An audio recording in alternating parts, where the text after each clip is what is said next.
Ai, eu me lembro de quando eu queria entrar na faculdade, sexta-feira.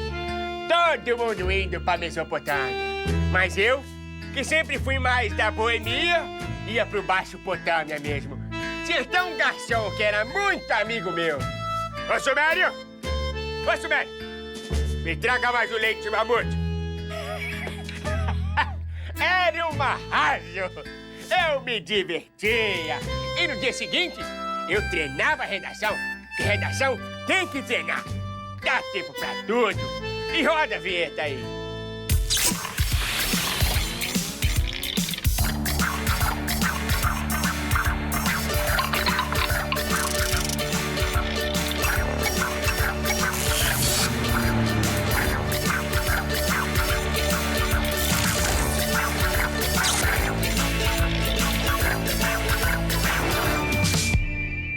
Hora do Enem no ar e hoje é dia de treinar redação.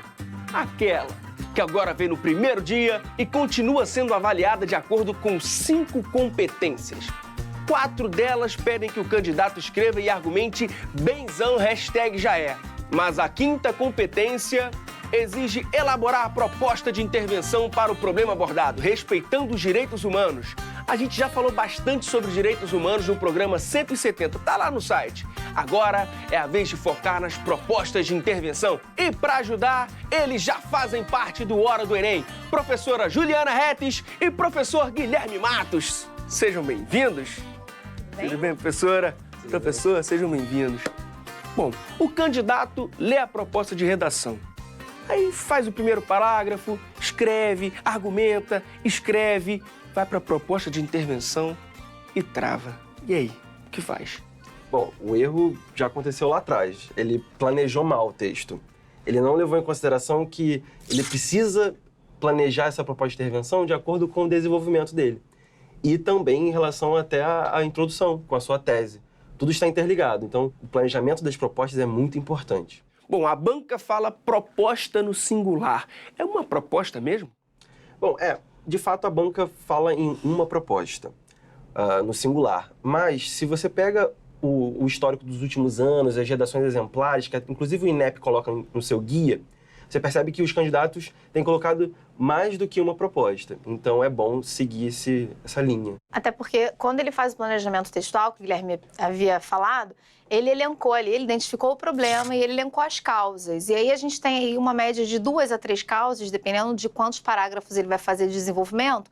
E aí você imagina, você vai conseguir dar uma única proposta que consiga minimizar o problema de 2 causas. É um pouco difícil, é quase que impossível, né? Não posso dizer que é impossível, mas é quase que impossível. Então, a partir do momento que ele elenca 2 causas, certamente ele vai precisar de mais de uma proposta para minimizar o efeito dessas 2 causas que o candidato elencou.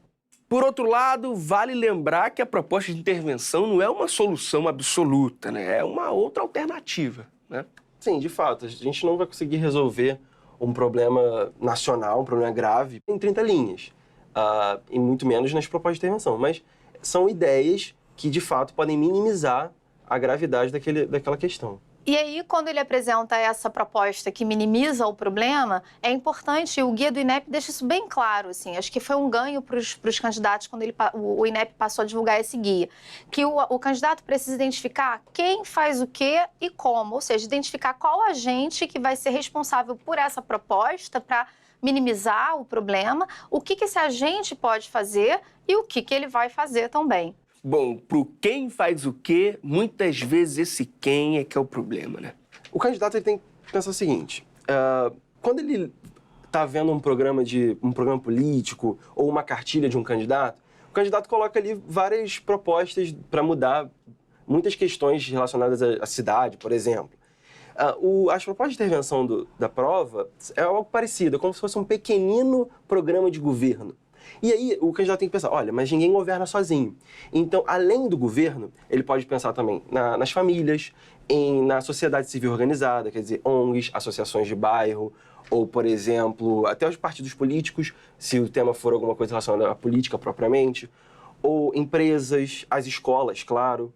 Então, pensar nesses agentes aí que poderiam transformar aquela realidade. Pois é, você falou em ONG. Quando eu posso sugerir uma proposta de intervenção usando ONGs? por exemplo, relacionadas ao meio ambiente. Muitas ONGs atuam nessa questão. Questões relacionadas a direitos humanos, sistema penitenciário, pessoas em situação de vício nas ruas, esse problema do crack, por exemplo, as ONGs podem atuar.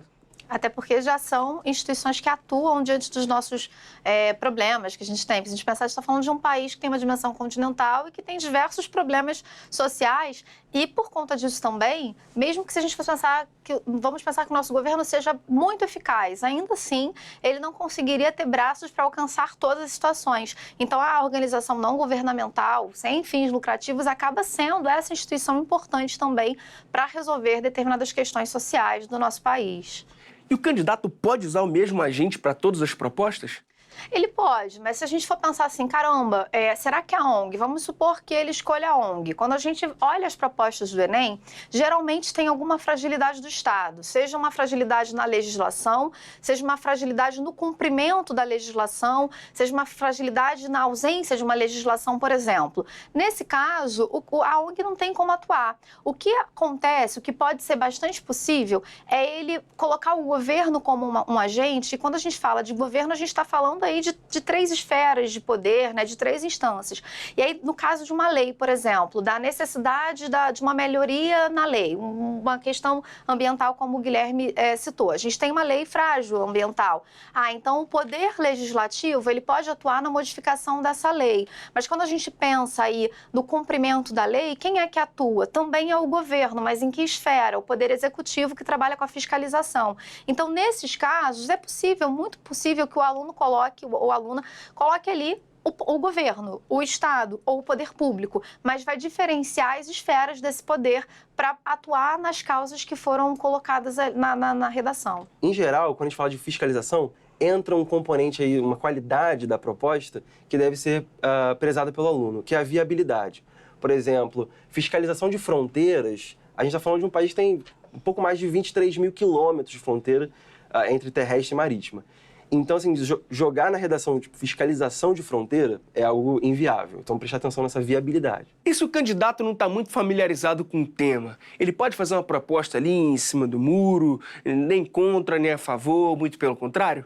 Então, a gente tem algumas especificidades do tema do Enem que já dificulta o candidato a ficar em cima do muro. Imagina, a persistência da violência contra a mulher, ele vai falar o quê? Se ele é a favor ou se ele é contra, ou que tem ou que não tem violência contra a mulher, quando os dados indicam o contrário. O Enem já apresenta uma especificidade que, seja o problema implícito ou explícito na proposta, aquele problema existe. Não tem muito como o candidato se colocar em cima do muro diante do problema. O que pode acontecer, de fato, ele não está familiarizado. O Enem apresenta a proposta de redação e apresenta a coletânea, apresenta os textos de apoio. Nos textos de apoio, ele ajuda muito o candidato. A dificuldade costuma ser não necessariamente um não conhecimento do tema, mas a interpretação do texto de apoio. Porque no texto de apoio ele já indica quais são as possíveis causas, ele já dá até uma pista de possíveis soluções, o que já facilita o candidato a não ficar em cima do muro, o que eu vou apresentar, ou sobre o que o Enem está falando.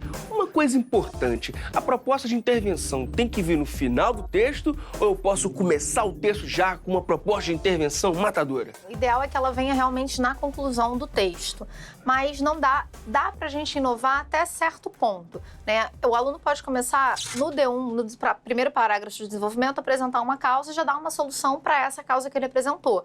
No entanto, a gente sempre reforça a ideia de que o aluno precisa ou retomar essas soluções na conclusão ou apresentar novas soluções na conclusão, né? Colocar as propostas de intervenção em um parágrafo específico facilita a correção, porque o corretor vai identificar rapidamente que propostas o aluno inseriu no texto e aí dá os 200 pontos na competência específica que analisa isso. Agora, na introdução não dá para ser, porque na introdução ele está só apresentando o cenário problemático e falando sobre os agentes, os fatores que causam esse cenário problemático. Qual é o nível de detalhamento da proposta de intervenção? O que pode ser feito, quem vai fazer e como, relacionado aos recursos. E lembrando também que a redação só tem 30 linhas, então não adianta, ele não vai conseguir mesmo ficar detalhando, porque tem um limite de linhas aí no texto do Enem, nos textos vestibulares. Até porque o cronômetro está correndo e o candidato tem que dar conta da prova de linguagens e ciências humanas, né?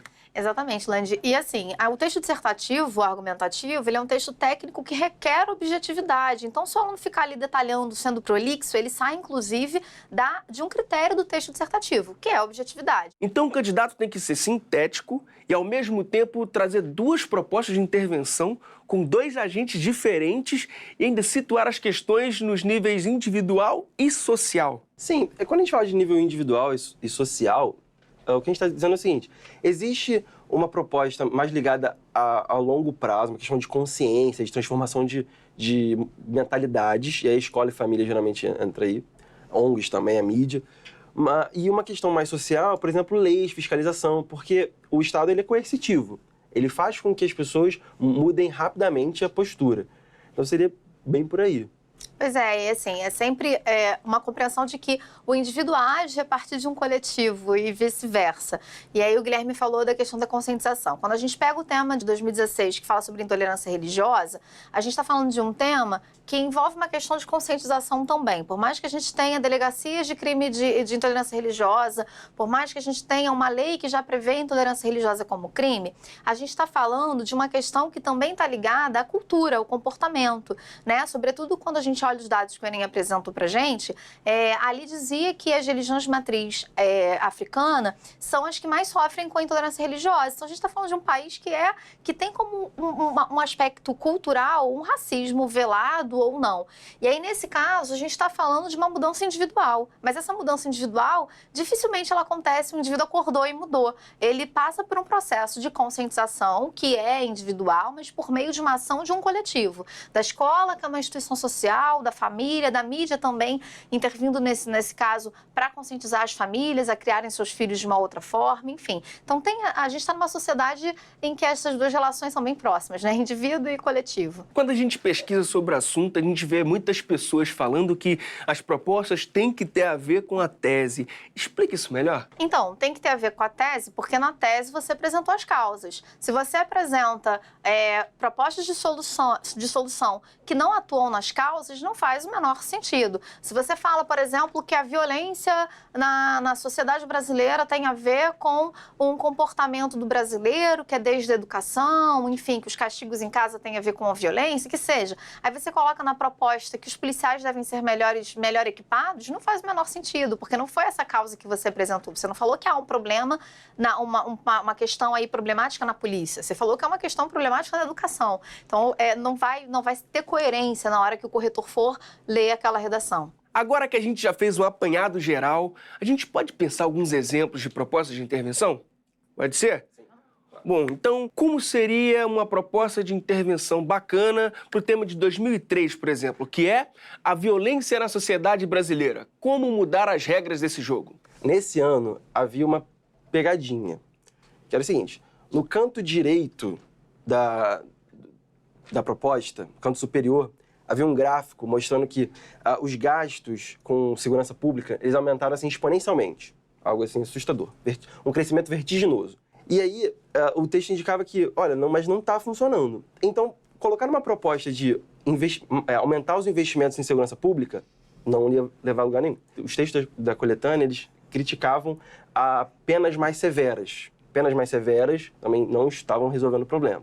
Então, o aluno tinha que ir além. O que ele poderia propor, por exemplo, era uma administração melhor desse dinheiro. Por exemplo, investir dinheiro em segurança pública, mas no sentido de pesquisas acadêmicas que estudassem a criminogênese, de onde estão vindo esses crimes, o que está acontecendo. Ou, por exemplo, investir em redução da desigualdade social, porque isso também gera mais crimes, algumas coisas nesse sentido. Eles falavam sobre os gastos em livros, e gastos em educação e gastos em saúde. No caso da violência, né, assim, poxa, por que o Enem tá botando lá gastos com livros? Aí o Guilherme falou da questão da desigualdade social, que é um aspecto que influencia na violência, mas o aluno o aluno, a aluna, eles precisam ficar bem atentos, porque a gente não pode ser determinista. A violência no Brasil, ela não está ligada só à questão da pobreza, ela está ligada a um aspecto cultural. Pessoas que estão em escolas de qualidade, que ajudam a passar de maneira mais tranquila no vestibular, pessoas dessas classes sociais também cometem crimes relacionados à violência ou também são violentos. Aí o aluno poderia sugerir, né, no caso dos livros, por exemplo, quando a gente fala de mais acesso à cultura, mais acesso à literatura, a gente está falando de instrumentos que vão desenvolver o ser humano e permitirem e possibilitarem com que ele consiga viver em sociedade, consiga lidar com as diferenças, consiga também aí dominar um pouco os seus instintos. E o tema de 2007, o desafio de se conviver com as diferenças. Legal, esse tema foi o que eu fiz. Foi um ano do meu Enem. Eu já não me lembro o que eu coloquei. Agora, em retrospecto, a gente pode pensar principalmente uma mudança de consciência. E aí as escolas, as famílias, elas atuariam, por exemplo, com conversas rotineiras sobre as diferenças. Por exemplo, projetos esportivos que façam com que pessoas de classes sociais diferentes convivam. O Enem, ele tem duas grandes áreas para se atuar quando ele apresenta um problema. É cultura, comportamento e alguma fragilidade do Estado. O Guilherme citou a possibilidade da família conversar e falar sobre a diferença, mas se a família também não sabe lidar, quem é que pode atuar? A mídia, por exemplo, com ficção engajada. A gente está falando de Brasil. O Brasil é uma novela. Quando você apresenta uma pauta numa novela, isso vira pauta de outros programas, isso vira discussão do dia a dia, pode ser um caminho aí. Em contrapartida, em que o governo poderia atuar? A gente está falando de escolas que não têm acessibilidade, por exemplo. A gente vai ao mercado, muitas vezes ele não tem rampa. E a gente está andando na rua e a gente não tem mobilidade na calçada. Você tem um poste no meio da calçada, você tem calçadas quebradas. Então, isso indica também que a gente tem um Estado que muitas vezes se esquece que nós temos pessoas cegas, que nós temos cadeirantes, né, que nós temos pessoas que vão ter muito mais dificuldade de transitar ali. Então, a gente tem, nessa evidência, um apagamento das diferenças na sociedade. Então, para que nós, todos da nossa sociedade brasileira, tenhamos a percepção, consigamos ter a sensibilidade de que há diferenças aqui, o Estado também precisa atuar nesse sentido. A gente precisa perceber uma cidade que seja acessível para toda e qualquer pessoa. Proposta mal feita, zera a redação? Não, o que zera a redação é o seu aluno fugir do tema. Se ele fugir do tema, ou se ele fugir do tipo textual, ou se ele não respeitar os direitos humanos. Tomar cuidado também, por exemplo, temas relacionados à mídia, o aluno colocar algum tipo de censura, mesmo que seja sem querer. Por exemplo, ele diz assim, tema de publicidade infantil. O governo deve controlar a mídia. Tem que tomar cuidado, porque isso é censura e isso fere os direitos humanos. Na proposta de intervenção, eu posso trazer alguma ideia nova? O candidato ou candidata, eles não precisam ficar preocupados em ser o diferentão barroco, não, sabe? Assim, ele pode, inclusive, apresentar alguma proposta que já é feita em alguns lugares. Vamos supor que a gente tem um tema sobre envelhecimento da população brasileira, que é um tema aí possível, porque a gente está passando por essa transformação. Em algumas cidades, como Rio de Janeiro, por exemplo, a gente tem uma política da prefeitura de revitalização das praças, com equipamentos para a terceira idade, com professores, tudo de maneira gratuita. Esse projeto já acontece numa cidade, mas ele não está implementado em todo o Brasil. O candidato, ele pode, inclusive, sugerir essa ideia que já acontece em alguns lugares, ele pode sugerir que seja implementada em outros lugares do país. Agora, se eu estou escrevendo a redação empolgado, escrevi, mas escrevi muito, chego no final do texto, acabou o espaço. E aí, redação sem proposta de intervenção, dá chabu? Dá chabu. A competência, ela vale 200 pontos. Se você não colocar proposta, a sua redação já está valendo 800. Uma dica que seja possível de ajudar o aluno é assim, quando ele faz o planejamento textual, ele viu lá as 2 ou 3 causas, puxa uma setinha e já bota a solução para essa causa no planejamento. Lembrando que ela vai ter que entrar no texto. 5 perguntas rápidas, se pode ou não, beleza? Beleza. Gerúndio. Então, eu adoro essa pergunta, porque assim, você não vai escrever na redação o que o governo vai estar fazendo, porque isso não é próprio, né? A gente não tem esse costume tão, assim, de falar, não está na norma padrão da língua, enfim. Mas, em contrapartida, se tem um mito de que não se pode iniciar com gerúndio. Não se pode iniciar com gerúndio quando você faz uma frase que só tem o gerúndio. Por exemplo, sei lá, dá um ponto, bota lá, fazendo com que a população mude. Só isso, sozinho, não pode, porque a gente está falando de uma oração subordinada sem oração principal. Agora, ele pode usar, sim, o gerúndio quando ele completa essa estrutura frasal. Quando ele fala, por exemplo, o governo deve atuar com mais rigor nos crimes de intolerância religiosa, fazendo com que a população mude a sua postura. Não tem problema usar gerúndio nesse caso. Tá. Um outro problema é fazer uma sucessão de orações reduzidas de gerúndio, porque vai gerar uma certa musicalidade que é bem ruim. É assim, tornando o Brasil um país melhor, levando a sociedade, e botando vírgula e indo. E quando o aluno faz muito uso de gerúndio, significa que talvez ele não tenha um repertório aí de conectivos, porque o gerúndio, ele mata aí o lugar do conectivo, do porquê, do logo, do embora. E aí a gente que corrige, né, a redação, né, a gente percebe isso. Então, ele acaba perdendo ponto na coesão. Estrangeirismos. Há estrangeirismos que já estão bem integrados na língua, por exemplo, bullying, internet. Esses que já são bem habituais, não é necessário nenhum tipo de receio, nem aspas. Agora, há termos tão específicos de uma outra língua que é bom evitar. Voz passiva. Pode, claro. Inclusive, isso vai acontecer, muito provavelmente, porque a dissertação argumentativa, ela deve ser impessoal. E a voz passiva, ela traz essa característica de impessoalidade, muitas vezes. Mesóclise. Nos casos em que for necessário, principalmente, né, no futuro do pretérito. No futuro do presente, já não é tão usual, é um uso castiço de mesóclise. Mas no futuro do pretérito, precisa usar. Mas é bom evitar também, porque só meio pedante, né? A gente não usa muito a mesóclise, então não tem muito porquê o aluno usar, não é? Bem raro aparecer. É bem raro. Exclamação. A exclamação, ela é um recurso gráfico, né? Uma pontuação que é muito própria para textos que vão trabalhar a emoção. A dissertação argumentativa é um texto técnico e é um texto lógico. Então, a linguagem precisa ser técnica. Aí, de novo, eu tenho muito receio em falar para os meus alunos, não pode usar.